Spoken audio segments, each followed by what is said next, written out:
This is the story of a man named Stanley. Stanley worked for a company in a big building where he was employee number 427. Employee number 427's job was simple. He sat at his desk in room 427 and he pushed buttons on a keyboard. Orders came to him through a monitor on his desk, telling him what buttons to push, how long to push them, and in what order. This is what employee 427 did every day of every month of every year.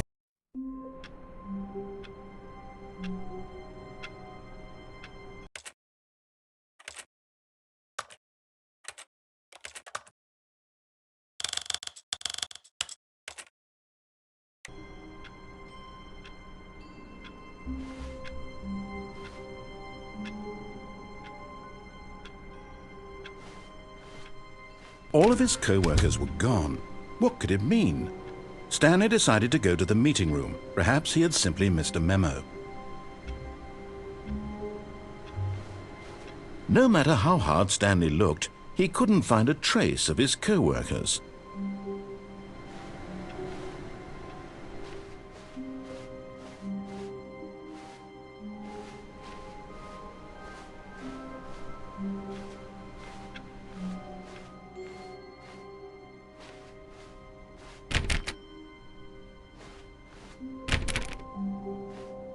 When Stanley came to a set of 2 open doors, he entered the door on his left.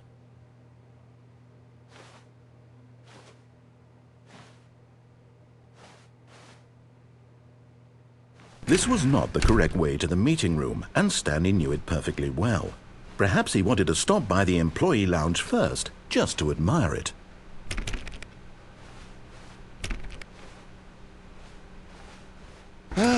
Yes, truly a room worth admiring.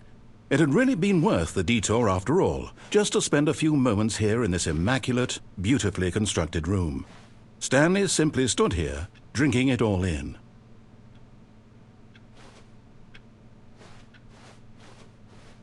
But eager to get back to business, Stanley took the first open door on his left.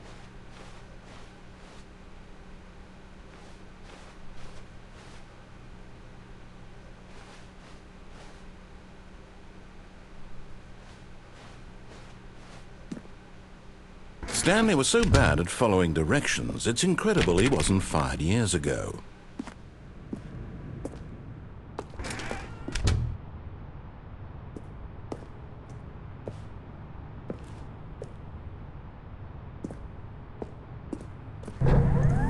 Look, Stanley, I think perhaps we've gotten off on the wrong foot here. I'm not your enemy, really, I'm not. I realize that investing your trust in someone else can be difficult, but the fact is that the story has been about nothing but you all this time. There's someone you've been neglecting, Stanley. Someone you've forgotten about.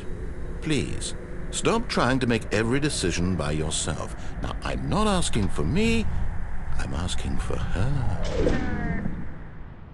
This is it, Stanley. Your chance to redeem yourself. To put your work aside, to let her back into your life. She's been waiting.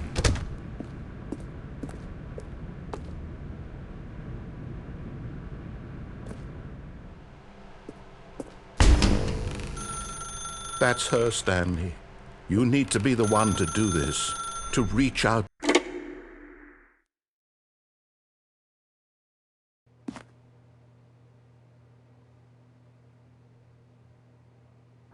Is that you? Hold on, sweetie. Sorry to keep you waiting. I'm just pulling the bread out of the oven. All right. Okay, there we go. All right, now, I want you to come in and tell me all about your day. Gotcha. Oh, come on.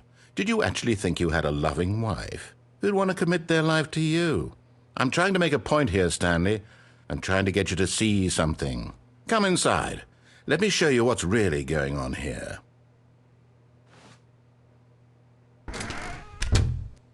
This is a very sad story about the death of a man named Stanley. Stanley is quite a boring fellow. He has a job that demands nothing of him, and every button that he pushes is a reminder of the inconsequential nature of his existence. Look at him there, pushing buttons, doing exactly what he's told to do. Now he's pushing a button. Now he's eating lunch. Now he's going home. Now he's coming back to work. One might even feel sorry for him, except that he's chosen this life. But in his mind, in his mind he can go on fantastic adventures. From behind his desk, Stanley dreamed of wild expeditions into the unknown, fantastic discoveries of new lands. It was wonderful, and each day that he returned to work was a reminder that none of it would ever happen to him. And so he began to fantasize about his own job. First, he imagined that one day while at work, he stepped up from his desk to realize that all of his co-workers, his boss, everyone in the building had suddenly vanished off the face of the earth. The thought excited him terribly. So he went further. He imagined that he came to two open doors and that he could go through either. At last, choice. It barely even mattered what lay behind each door. The mere thought that his decisions would mean something was almost too wonderful to behold. As he wandered through this fantasy world, he began to fill it with many possible paths and destinations. Down one path lay an enormous round room with monitors and mind controls. And down another was a yellow line that weaved in many directions, and down another was a game with a baby. And he called it the Stanley Parable. It was such a wonderful fantasy, and so in his head he relived it again, and then again, and again, over and over, wishing beyond hope that it would never end, that he might always feel this free. Surely there's an answer down some new path, mustn't there be? Perhaps if he played just one more time. But there is no answer. How could there possibly be? In reality, all he's doing is pushing the same buttons he always has. Nothing has changed. The longer he spends here, the more invested he gets, the more he forgets which life is the real one. And I'm trying to tell him this, that in this world he can never be anything but an observer, that as long as he remains here, he's slowly killing himself. But he won't listen to me. He won't stop. Here, watch this. Stanley, the next time the screen asks you to push a button, do not do it. You see? Can he just not hear me? How can I tell him in a way that he'll understand that every second he remains here, he's electing to kill himself? How can I get him to see what I see? How can I make him look at himself? I suppose I can't, not in the way I want him to. But I don't make the rules. I simply play to my intended purpose, the same as Stanley. We're not so different, I suppose. I'll try once more to convey all this to him. I'm compelled to. I must. Perhaps, well, maybe this time he'll see. Maybe this time. And I tried again, and Stanley pushed a button. And I tried again, and Stanley pushed a button. And I tried.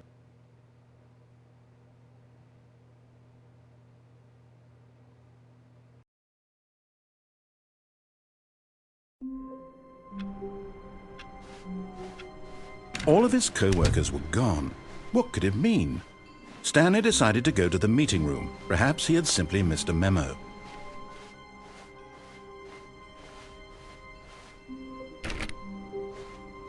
When Stanley came to a set of two open doors, he entered the door on his left.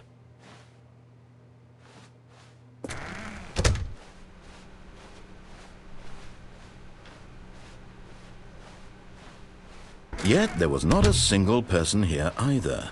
Feeling a wave of disbelief, Stanley decided to go up to his boss's office, hoping he might find an answer there.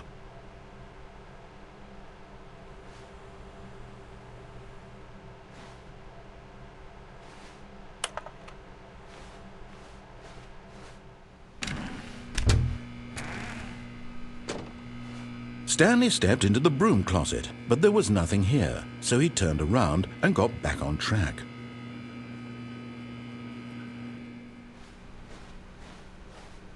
Coming to a staircase, Stanley walked upstairs to his boss's office.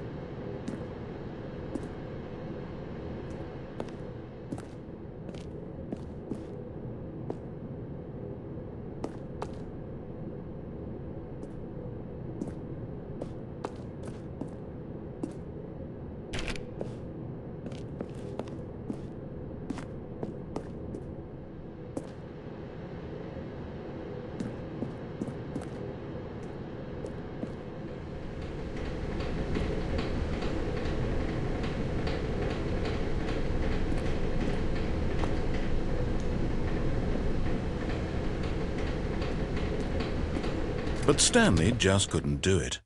He considered the possibility of facing his boss. Admitting he had left his post during work hours, he might be fired for that. And in such a competitive economy, why had he taken that risk? All because he believed everyone had vanished? His boss would think he was crazy. And then something occurred to Stanley. Maybe, he thought to himself, maybe I am crazy. All of my co-workers blinking mysteriously out of existence in a single moment for no reason at all? None of it made any logical sense. And as Stanley pondered this, he began to make other strange observations. For example, why couldn't he see his feet when he looked down? Why did doors close automatically behind him wherever he went? And for that matter, these rooms were starting to look pretty familiar. Were they simply repeating? No, Stanley said to himself, this is all too strange. This can't be real. And at last, he came to the conclusion that had been on the tip of his tongue. He just hadn't found the words for it. "I'm dreaming!" he yelled. "This is all a dream." Oh, what a relief Stanley felt to have finally found an answer, an explanation. His co-workers weren't actually gone. He wasn't going to lose his job. He wasn't crazy after all. And he thought to himself, I suppose I'll wake up soon. I'll have to go back to my boring real-life job pushing buttons. I may as well enjoy this while I'm still lucid. So he imagined himself flying and began to gently float above the ground. Then he imagined himself soaring through space on a magical starfield, and it too appeared. It was so much fun, and Stanley marveled that he had still not woken up. How was he remaining so lucid? And then perhaps the strangest question of them all entered Stanley's head. One he was amazed he hadn't asked himself sooner. Why is there a voice in my head dictating everything that I'm doing and thinking? Now the voice was describing itself being considered by Stanley, who found it particularly strange. I'm dreaming about a voice describing me, thinking about how it's describing my thoughts, he thought. And while he thought it all very odd and wondered if this voice spoke to all people in their dreams, the truth was that, of course, this was not a dream. How could it be?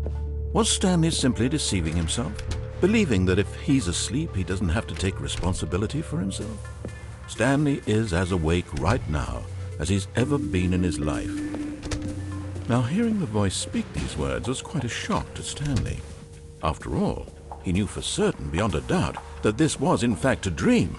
Did the voice not see him float and make the magical stars just a moment ago? How else would the voice explain all that? This voice was a part of himself too. Surely, if he could just...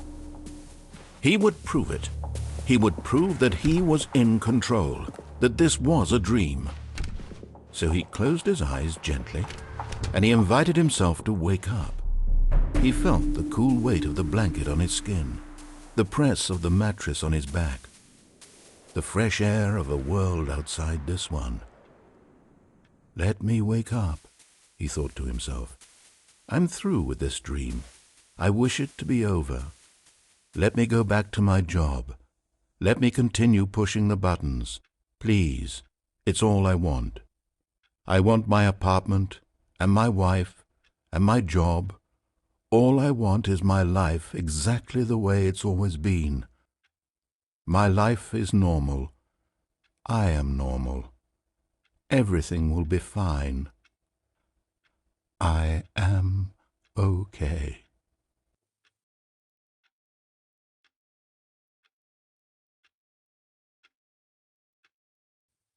Stanley began screaming. "Please, someone, wake me up. My name is Stanley. I have a boss. I have an office. I am real. Please, just someone tell me I am real. I must be real. I must be. Can anyone hear my voice? Who am I? Who am I?"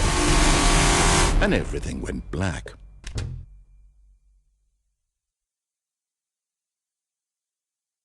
This is the story of a woman named Mariella.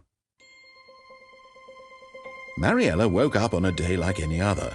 She arose, got dressed, gathered her belongings, and walked to her place of work. But on this particular day, her walk was interrupted by the body of a man who had stumbled through town talking and screaming to himself, and then collapsed dead on the sidewalk. And although she would soon turn to go call for an ambulance, for just a few brief moments she considered the strange man. He was obviously crazy, this much she knew. Everyone knows what crazy people look like. And in that moment, she thought to herself how lucky she was to be normal. I am sane. I am in control of my mind. I know what is real and what isn't. It was comforting to think this, and in a certain way, seeing this man made her feel better. But then she remembered the meeting she had scheduled for that day, the very important people whose impressions of her would affect her career, and by extension, the rest of her life. She had no time for this, so it was only a moment that she stood there, staring down at the body. And then she turned and ran.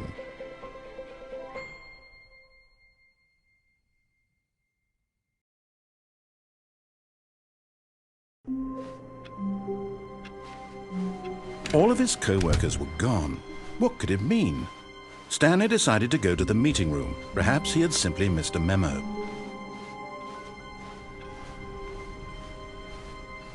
When Stanley came to a set of... Stanley, I knew this would happen eventually. I'm afraid you've reached the end of your free trial. Yes, that's right. The time has come to decide whether or not to spend real money to continue playing the game. But hold on. Before you make a decision one way or the other, I've developed a little presentation to explain exactly what to expect if you pay the full price for the Stanley Parable Ultra Deluxe. Are you settled in? All right, here we go. Begin the presentation. Say there, friend, do you have a moment to hear about the benefits of purchasing the full version of the Stanley Parable Ultra Deluxe? Yes, I can already hear you saying, "But I can't pay for the full version, sir. Down the orphanage, they only feed us gruel and let us play them free-to-play games." Well, chin up, kid. A single microtransaction is all that lies between you and something much more nourishing than even the fanciest of gruels. Yes, I'm talking about the greatest sustenance of them all, content. What sorts of content, you're asking yourself? Why, the possibilities are figuratively endless. Aha, eager, aren't we? All right then, if you think you've made up your mind, please step through this door. Do you know what this is? It's the paywall. You've heard of the paywall before. The divine overseer of mobile gaming. The threshold beyond which all things become possible. This is the last step to experiencing the full version of the Stanley Parable Ultra Deluxe.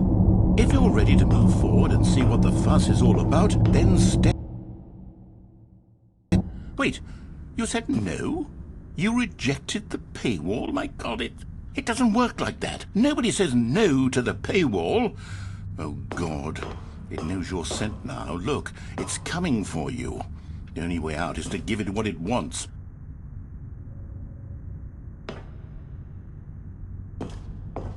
If you resist it, you'll surely be crushed. You can't just sit around here. Where will you go? What will you do? The paywall wants your blood.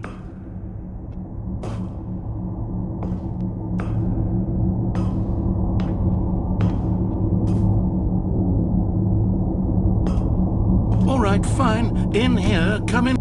Okay, you're safe from the paywall for now, but I must warn you.